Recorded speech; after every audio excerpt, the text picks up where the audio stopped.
So we do know what we're going to get basically, but what we're doing, which is a little different than, say, creating a painting or a clay pot, is we're wielding glass that's 2,000 degrees, and it's very heavy on the end of a 5-foot pipe, and we're harnessing that energy and that hot molten medium, and making it respond to our will with our bare hands, wet newspaper, on the 2,000 degree surface.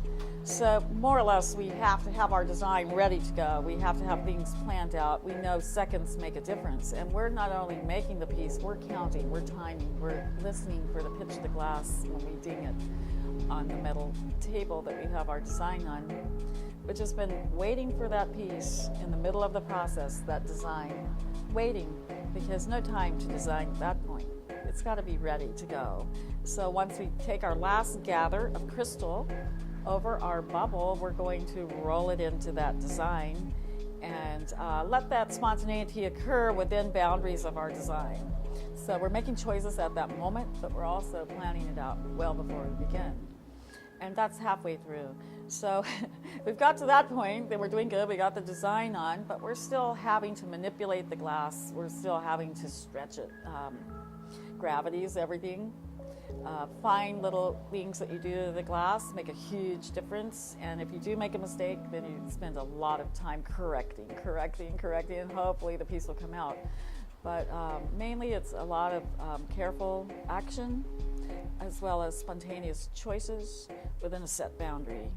Because we're giving a romantic story on our pieces. I call it romantic because I think it's almost a poetic expression in our glass. Instead of words, it's a feeling, but we're telling the story around the piece with our design, and a lot of it has the metallics, and the colors tend to line up and have a feeling of Gustav Klimt. And so it's that flavor, it's that poetic story. I say all of Midsummer Night's Dream is in our work because we do work abstract, then the viewer is allowed to participate in the imagery as well, trying to discover what he or she thinks of it too, and allows that story to continue around the piece, but also to stay alive without quite putting your finger on it. So if we do that, then we've done a good job. Also, I love the privilege of actually having the opportunity to dip my blowpipe into incredibly hot glass and make the magic happen.